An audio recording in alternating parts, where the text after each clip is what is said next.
but he was at the river. He touched it just to be sure. Wait. Okay. Yeah. He touched it just to be sure it was real.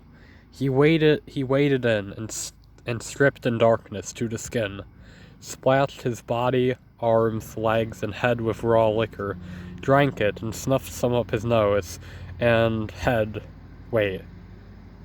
Then he dressed in Faber's old clothes and shoes. He tossed his own clothing into the river and watched it swept away.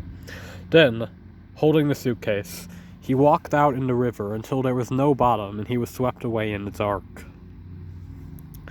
He was 300 yards downstream when the Hound reached the river. Overhead, the great racketing fans of the helicopters hovered. A storm of light fell upon the river, and Montauk dived under the great illumination, as if the sun had broken the clouds. He felt the river pull him further on its way into darkness. Just imagine that, the darkness surging forth. Then the light switched back to the land. The helicopters swerved over the city again, as if they had picked up another trail. They were gone. The Hound was gone. Now there was only the cold river and Montauk floating in a sudden peacefulness, away from the city and the lights in the chase, away from everything. He felt as if he had left a stage behind, and many actors. He felt as if he had left a great seance, and all the murmuring ghosts.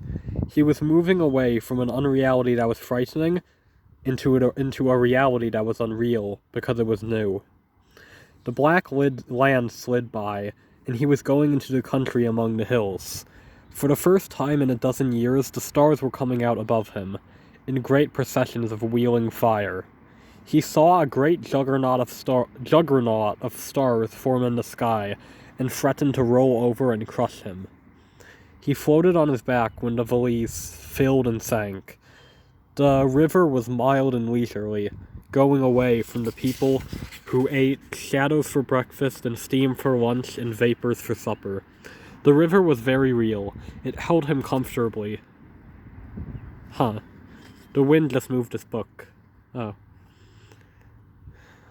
The river was very real. It held him comfortably, and gave him the time at last, the leisure, to consider this month, this year, and a lifetime of years. He listened to his heart flow. His thoughts stopped rushing with his blood.